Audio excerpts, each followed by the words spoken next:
الحمدللہ آپ اور ہم سب جانتے ہیں ماہ شعبان المعظم ہے اور اس مہینے کی 15ویں رات شب برات کہلائی جاتی ہے۔ احادیث مبارکہ میں اس کو لیلۃ النصف من شعبان کہا جاتا ہے، یعنی ماہ شعبان المعظم کی 15ویں رات، یعنی بالکل شعبان کے مہینے کی درمیانی رات۔ اب چونکہ احادیث مبارکہ میں اس کے فضائل آئے ہیں، اس رات میں عبادات کا اہتمام کرنا احادیث مبارکہ میں آیا ہے۔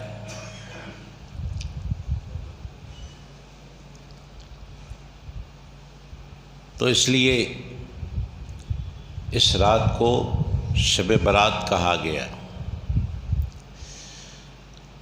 اب کہا جاتا ہے جو لوگ اس رات میں اہتمام نہیں کرتے ہیں، ان لوگوں کی طرف سے یہ کہا جاتا ہے کہ بھئی پوری قرآن میں اس کا ذکر نہیں ہے شب برات کا۔ پوری احادیث مبارکہ کے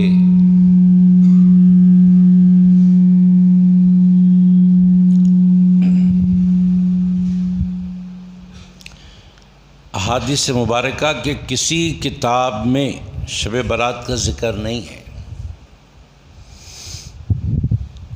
تو یہ بالکل ایسی بات ہو گئی کہ بولنے والے کو کچھ پتہ ہی نہیں ہے۔ جب پتہ نہیں رہتا تو پھر بولنے کے لیے لوگوں کے سامنے آنا بھی مناسب نہیں۔ پہلے علم حاصل کریں، پھر بولنا سیکھیں، پھر اس کے بعد بولنے پر آئیں۔ آدھی کتاب یا آدھا علم حاصل کر کے آ جائیں گے تو پھر خود بھی گمراہ ہوں گے، دوسروں کو بھی گمراہ کریں گے۔ کوفے کی جامع مسجد سے حضرت علی مرتضیٰ رضی اللہ تعالیٰ عنہ جا رہے تھے، دیکھا کہ اندر اجتماع ہے، رک کر فرمایا، معلوم کیا کہ اندر کیا ہو رہا ہے۔ لوگوں نے کہا اندر تفسیر قرآن ہو رہی ہے۔ حضرت علی مرتضیٰ رضی اللہ تعالیٰ عنہ نے فرمایا، کیا وہ تفسیر کرنے والے موصوف جو ہیں، کیا وہ تفسیر کے اصول سے، علم سے واقف ہے، ناسخ و منسوخ سے واقف ہیں؟ کہا گیا کہ نہیں، بس یوں ہی تفسیر کا شوق ہے، کر رہے ہیں، علم نہیں ہے ان کے پاس۔ تو حضرت علی مرتضیٰ رضی اللہ تعالیٰ عنہ نے فرمایا کہ ان سے کہہ دو کہ وہ اپنا درس بند کریں اور یہ اجتماع ختم کریں۔ لوگوں نے پوچھا حضرت کیوں؟ ارشاد فرمایا،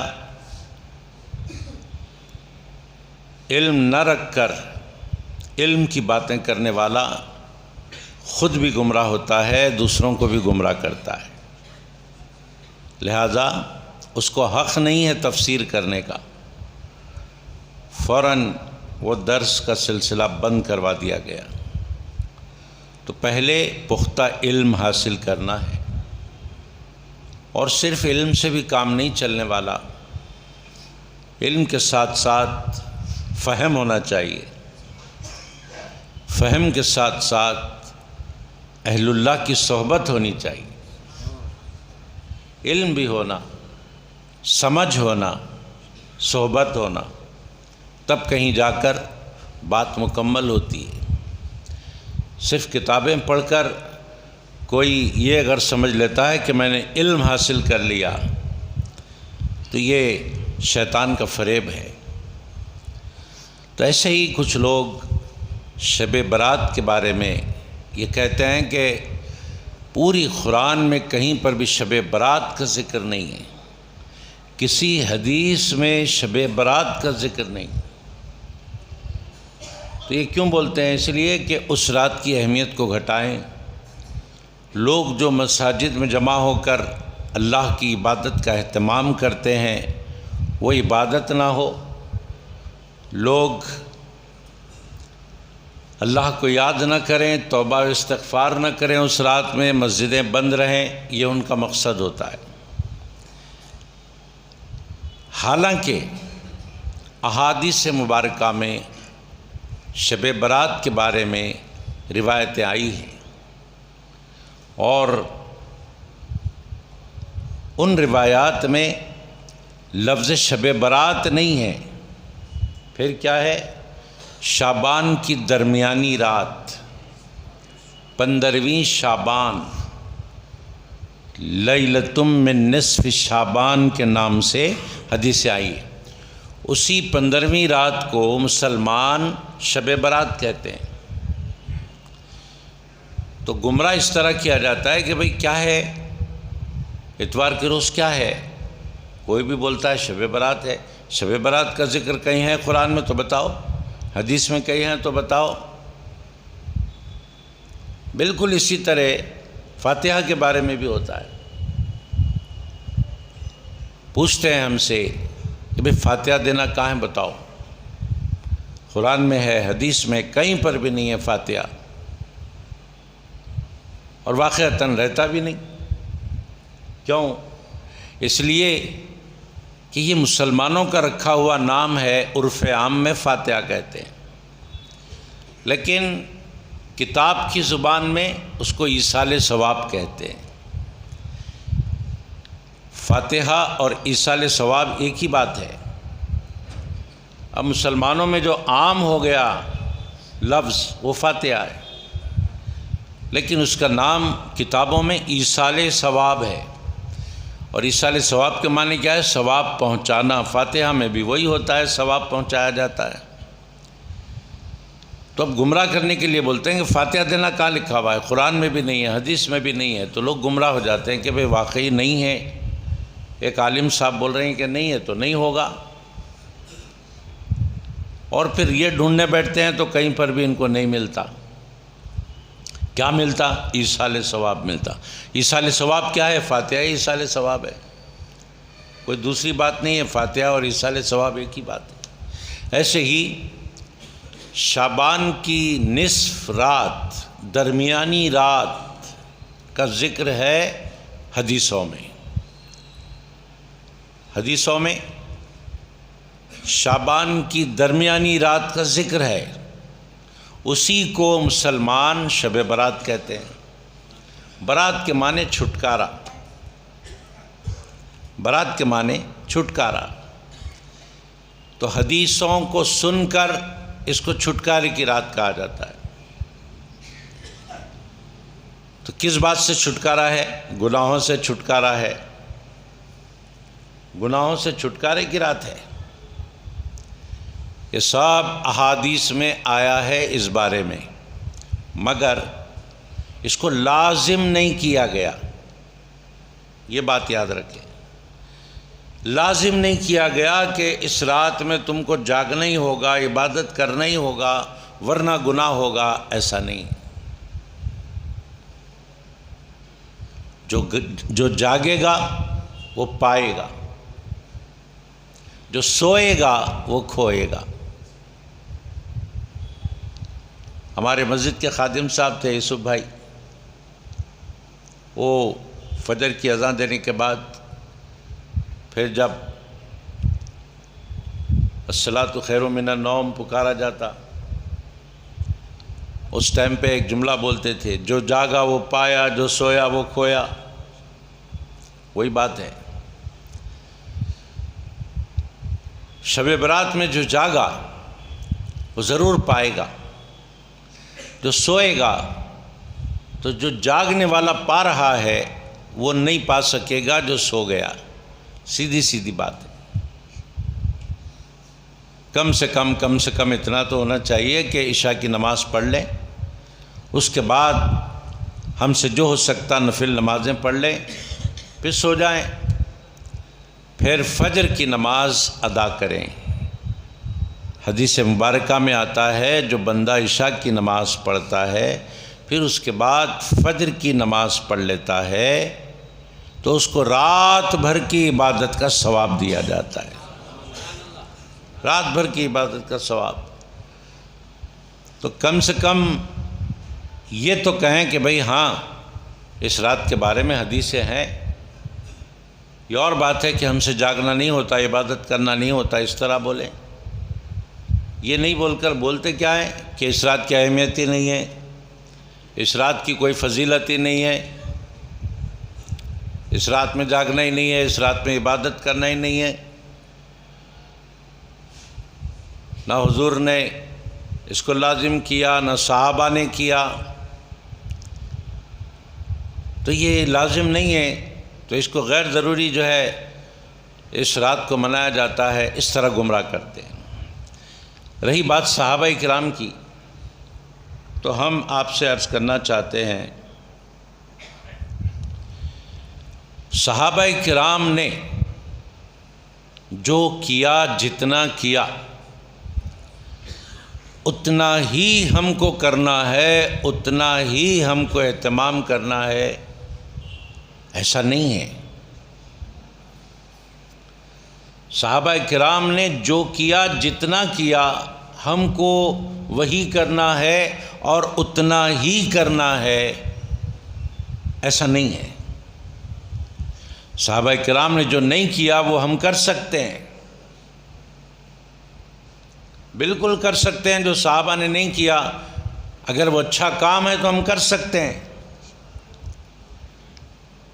ہم کو یہ کہہ کر گمراہ کیا جاتا ہے کہ تم جو کر رہے ہو کیا یہ صحابہ نے کیا ہے؟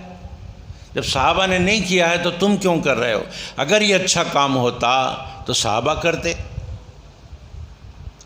ہم پوچھنا چاہتے ہیں کیا صحابہ کرام نے ہر اچھا کام کیا؟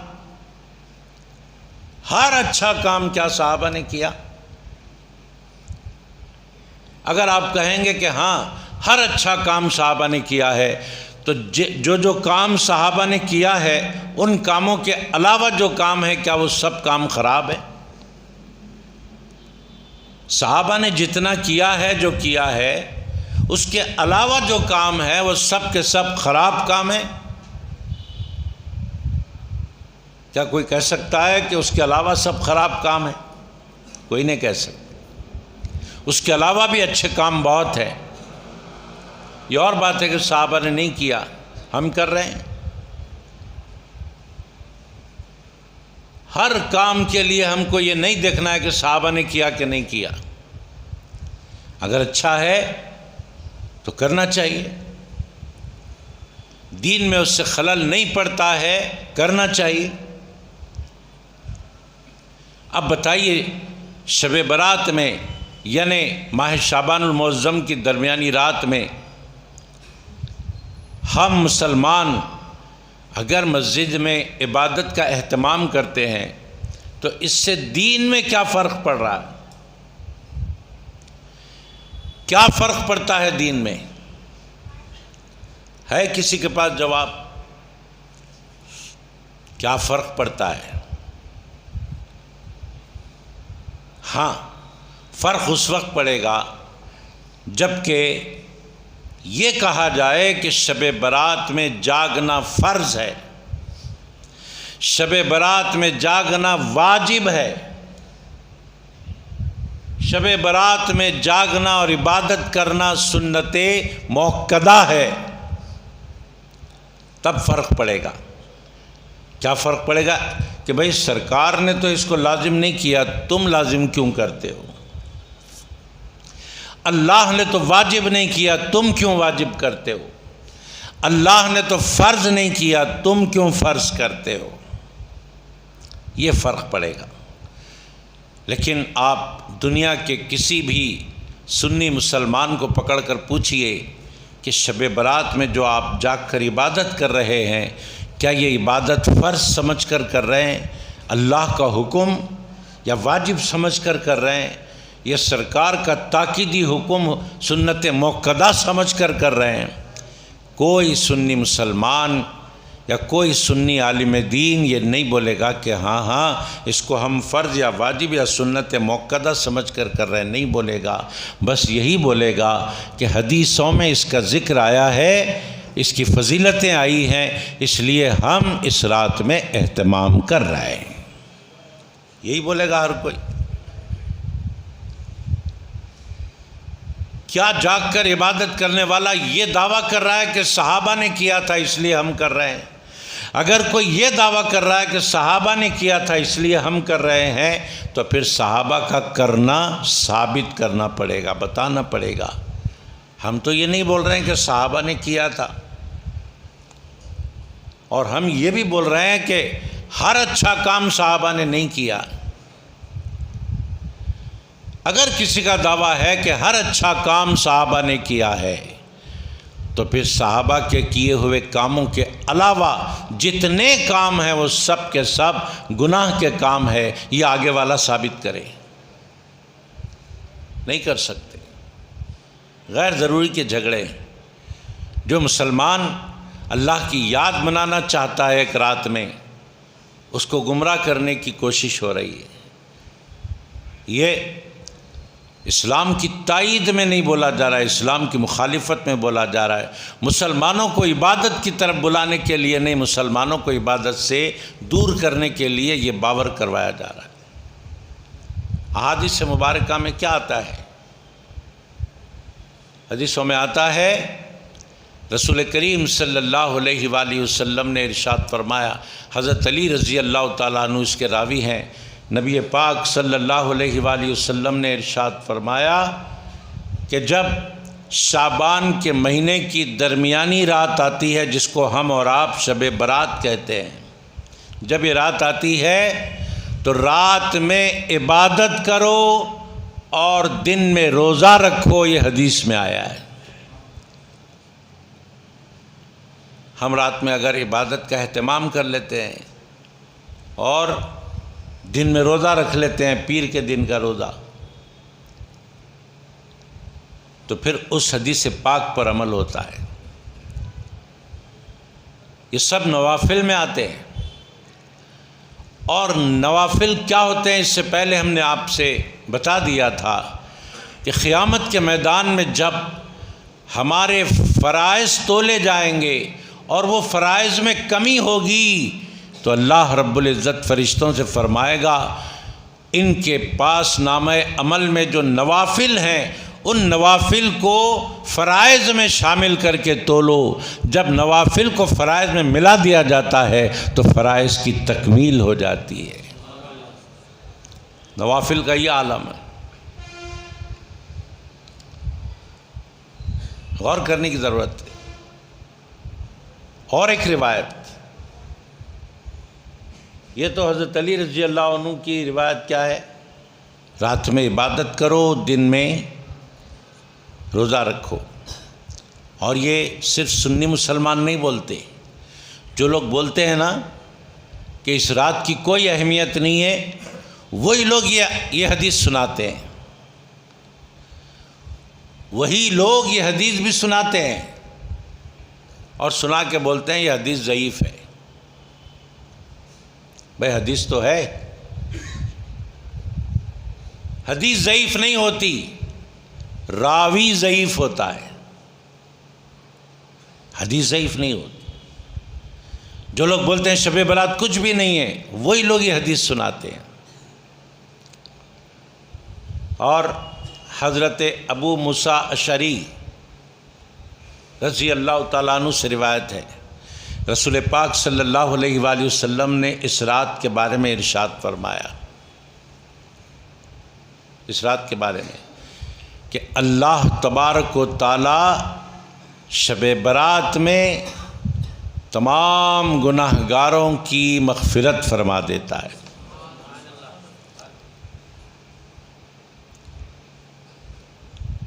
اور الفاظ یہ آئے ہیں حدیث مبارکہ میں، بنو کلب کی بکریوں کے بالوں کے برابر گناہگاروں کو بخش دیتا ہے۔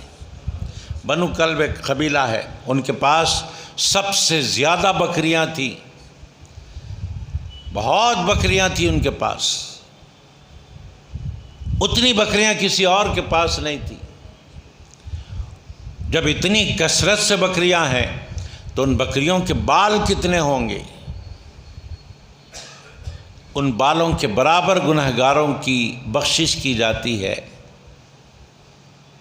ہم یہی سمجھ کے اس رات میں اہتمام کریں عبادت کا کہ ان بالوں میں سے ایک بال ہمارے نام کا بھی ہوگا، ہماری بخشش ہو جائے گی۔ اور یہ بال جو فرمایا گیا نا، یہ بال گنتی کے اعتبار سے نہیں، کثرت کے اعتبار سے بیان کیا گیا۔ جیسا کہ حدیث مبارکہ میں آیا ہے کہ بنی اسرائیل میں 72 فرقے ہوئے تھے، سرکار نے فرمایا کہ میری امت میں 73 فرقے ہو جائیں گے۔ تو یہ 72 73 کا نمبر نہیں ہے، یہاں 72 اور 73 سے کثرت مراد ہے۔ بنی اسرائیل میں جتنے فرقے ہوئے تھے، میری امت میں اس سے زیادہ فرقے ہوں گے۔ حدیث کا ترجمہ ایک ہوتا ہے، حدیث کا مفہوم ایک ہوتا ہے، قرآن کا ترجمہ ایک ہوتا ہے، قرآن کا مفہوم ایک ہوتا ہے۔ لفظی معنی اور ہوتے ہیں، معنوی معنی اور ہوتے ہیں، مرادی معنی اور ہوتے ہیں۔ یہ سمجھنے کی ضرورت۔ یہ رات کا ذکر ہی نہیں ہے حدیث میں، بولنے والے خود یہ حدیثیں سناتے ہیں۔ اور فرمایا گیا اس رات کے بارے میں کہ جیسے ہی رات شروع ہوتی ہے، جیسے ہی رات شروع ہوتی ہے، اللہ رب العزت اپنے بندوں کی طرف خاص طور پر متوجہ ہو جاتا ہے، خاص توجہ فرماتا ہے اپنے بندوں کی طرف، اور فرماتا ہے کوئی ہے مغفرت مانگنے والا مجھ سے تو مانگے، آج کی رات میں اس کی مغفرت کر دوں۔ کوئی ہے رزق مانگنے والا، مانگے مجھ سے، آج میں اس کو رزق دے دوں۔ کوئی ہے مجھ سے کچھ مانگنے والا، سوال کرنے والا، کہ میں اس کے سوال کو پورا کر دوں۔ یہ غیب سے ندا آتی رہتی ہے، کب تک؟ فجر تک۔ فجر تک ساری رات اللہ بندے کی طرف متوجہ رہتا ہے۔ تو بات کیا سمجھ میں آ رہی؟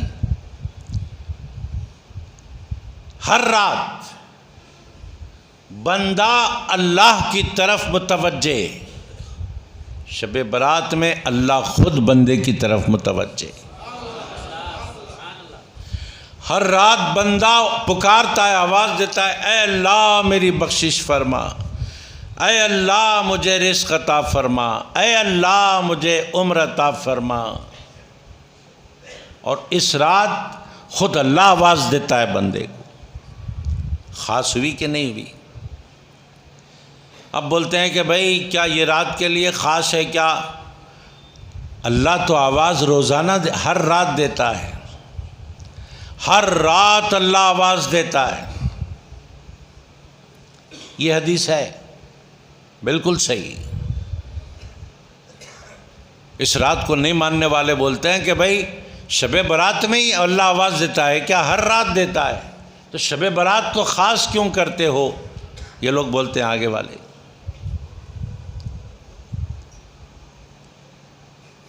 تو ہم کہنا چاہتے ہیں ہر رات، حدیث شریف میں جو آیا ہر رات اللہ آواز دیتا ہے، وہ کیا وقت پہ دیتا ہے؟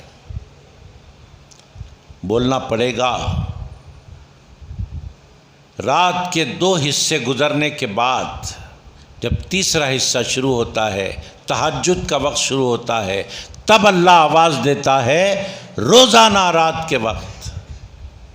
ہر رات جو آواز آتی ہے اللہ کی طرف سے، تہجد کے وقت سے فجر تک آتی ہے. شب برات میں جو اللہ کی آواز آتی ہے تہجد کے وقت سے نہیں، مغرب کے وقت سے شروع ہو جاتا ہے. جیسے ہی مغرب ہوئی اللہ کی طرف سے آواز آنا شروع ہو جاتی ہے. تو ہر رات میں اور شب برات میں فرق ہے. ہر رات میں تہجد کے وقت آواز آتی ہے، شب برات میں مغرب سے لے کر فجر تک آواز آتی رہتی ہے. کرنا کیا ہے؟ نمازیں پڑھنا ہے، نفل. اور کیا کرنا ہے؟ تلاوت قرآن کرو، اور توبہ کرو، اور استغفار کرو، اور کثرت سے درود شریف پڑھو. ذکر و اذکار، نوافل و عبادات میں یہ رات گزار دو. قیام کرنے کا مطلب ہی ہے توبہ کرو اپنے گناہوں سے، استغفار پڑھا کرو. استغفار کے بارے میں بھی لوگوں کو گمراہ کیا جاتا ہے بھائی. لوگوں سے یہ کہا جاتا ہے تقریروں میں، جو بدعقیدہ لوگ ہیں وہ بولتے ہیں کہ دیکھو اللہ کے رسول علیہ السلام روزانہ 100 مرتبہ استغفار پڑھا کرتے تھے. روزانہ 100 بار استغفار پڑھتے تھے، اللہ سے مغفرت چاہتے تھے. تو بتانا یہ چاہتے ہیں کہ حضور سے بھی گناہ ہوتا تھا، اس واسطے روزانہ 100 بار استغفار کرتے تھے، یہ بتانا چاہتے ہیں. حالانکہ انبیاء معصوم ہوتے ہیں، انبیاء سے گناہ نہیں ہوتا. کوئی بھی نبی ہو گناہ نہیں ہوتا، معصوم ہوتے ہیں. یہ ہمارے عقائد میں داخل ہے. نبی معصوم ہوتا ہے، گناہ نہیں کرتا. پھر یہ 100 بار استغفار مسلمانوں کو بھٹکایا جا رہا ہے کہ نبی سے گناہ ہوتا تھا اس واسطے 100 بار استغفار پڑھتے تھے. ایسا نہیں ہے. روزانہ 100 بار ہمارے نبی علیہ السلام یقیناً استغفار پڑھتے تھے، مگر خود کے لیے نہیں پڑھتے تھے، گناہگار امت کے لیے پڑھتے تھے.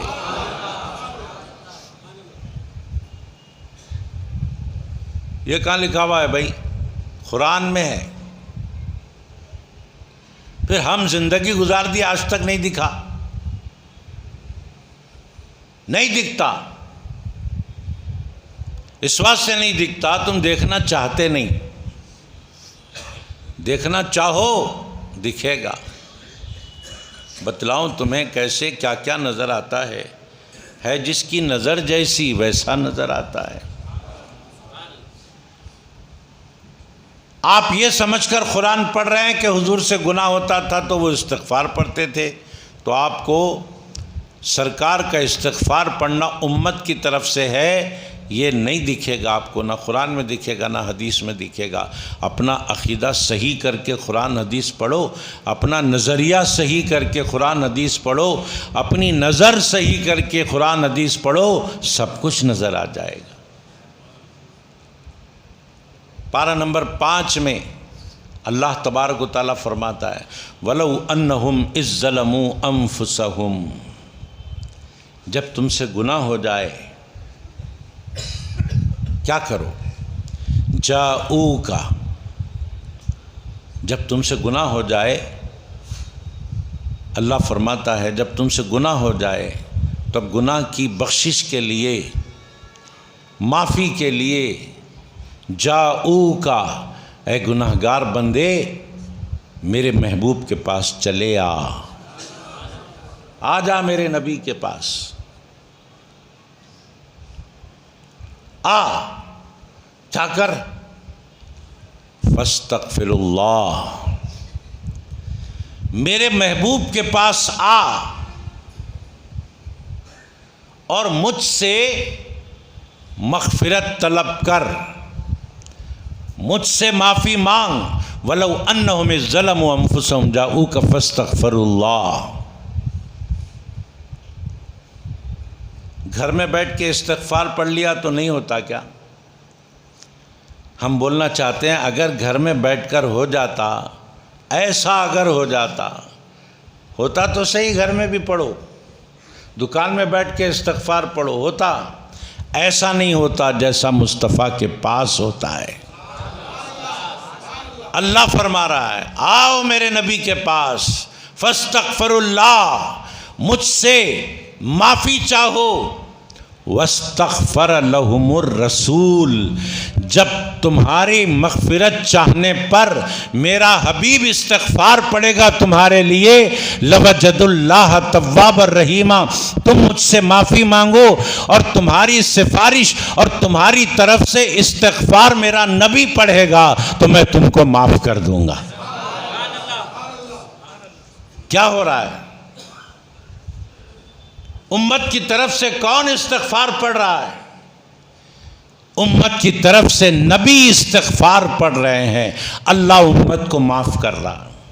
تو روزانہ 100 بار جو استغفار سرکار پڑھا کرتے تھے، اپنے لیے نہیں پڑھتے تھے، امت کے لیے پڑھتے تھے۔ اے اللہ میری امت کو بخش دے، اے اللہ میری امت کو بخش دے، اے اللہ میری امت کو بخش دے، روزانہ 100 بار اللہ سے دعا کرتے تھے۔ یہ امت کی طرف سے تھا۔ قرآن حدیث پڑھ لینا کافی نہیں ہے، قرآن حدیث سمجھنا پڑے گا، اور وہ سمجھ آتی ہے اللہ والوں کی صحبت میں۔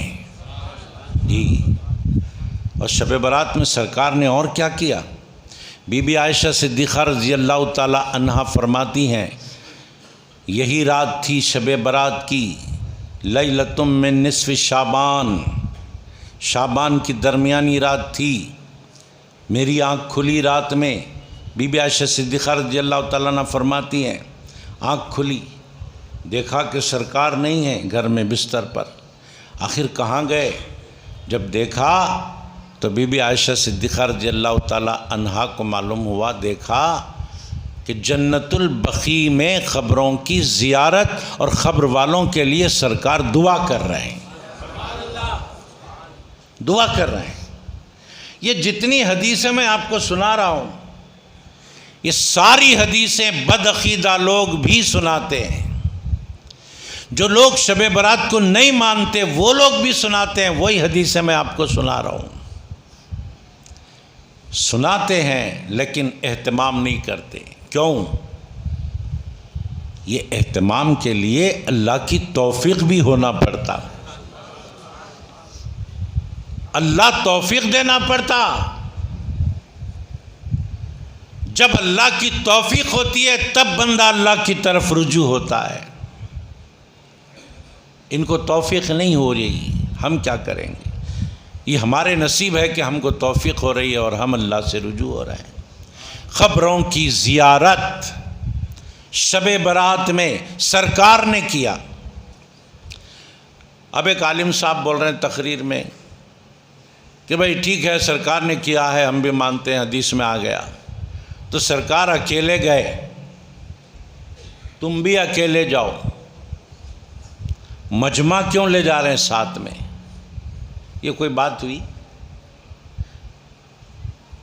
بھائی ہم اکیلے ہی جا رہے ہیں، سرکار گئے تھے اس واسطے میں اکیلا چلا،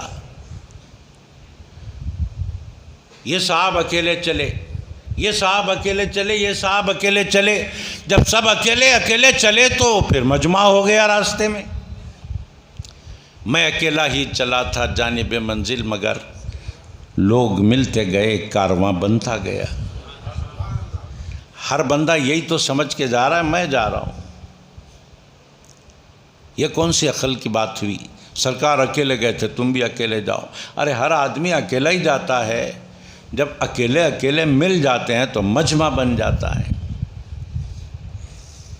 جی، قبروں کی زیارت سرکار نے کی، قبر والوں کے لیے دعا سرکار نے کی۔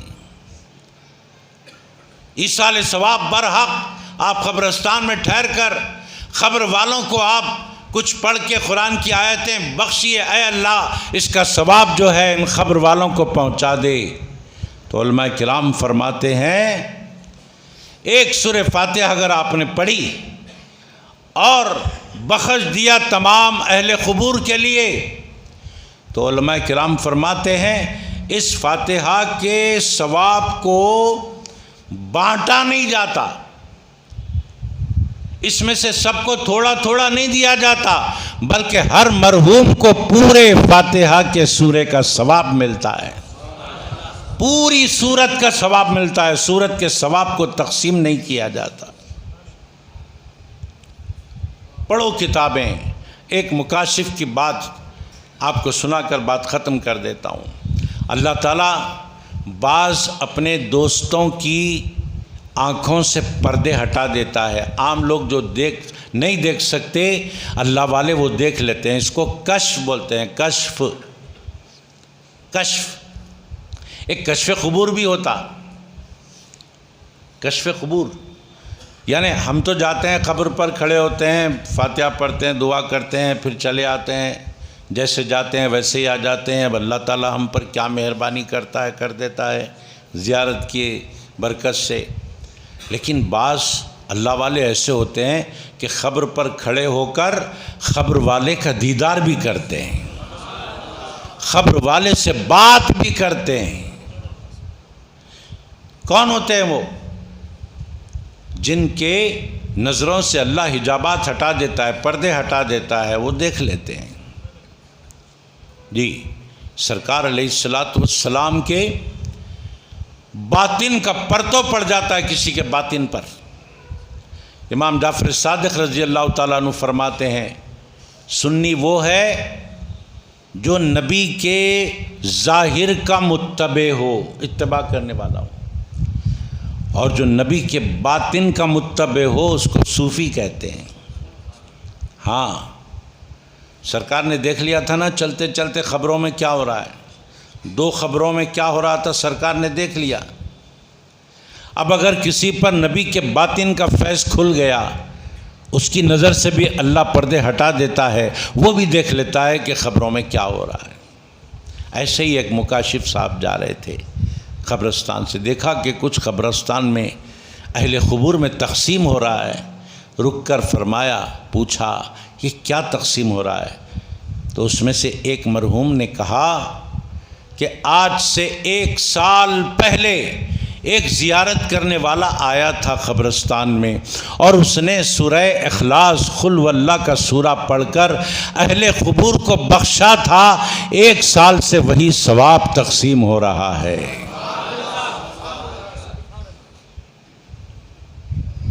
یہ حقائق ہیں، ان حقائق کو سمجھنے کی ضرورت ہے۔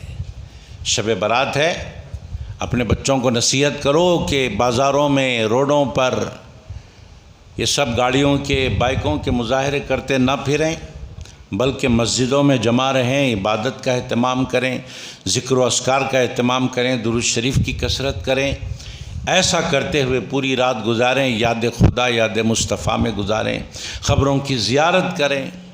یہ کرتے ہوئے اس رات کو گزاریں۔ اپنے بچوں کو تاکید کیجئے، گھروں میں عورتوں کو بھی بولیے کہ اس رات کا اہتمام کریں، ہم بھی خود اہتمام کریں گے انشاءاللہ تعالی، اور اس رات کو عبادت، ذکر و اذکار میں گزاریں گے، اور دوسرے دن روزہ رکھیں گے۔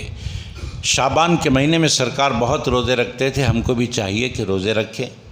اللہ تعالیٰ سے دعا ہے جو کچھ کہا گیا، سنا گیا، اس پر ہمیں عمل کی توفیق عطا فرما۔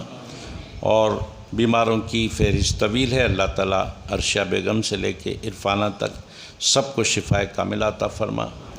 اور انتظامی کمیٹی نے اپیل کی ہے کہ مسجد کے انتظامیہ کو مستحکم بنانے کے لیے اور مالیہ کو مستحکم بنانے کے لیے مالی تعاون کریں بڑھ چڑھ کر۔ مسجد کے اندر ٹھنڈک کا بھی اہتمام کیا گیا ہے، کمان کا بھی کام الحمدللہ مکمل ہو چکا ہے۔ انتظامی کمیٹی نے بار بار آپ سے اپیل کی ہے کہ آپ تعاون فرما کر ثواب دارین حاصل کریں۔ وآخر دعوانا ان الحمدللہ رب العالمین۔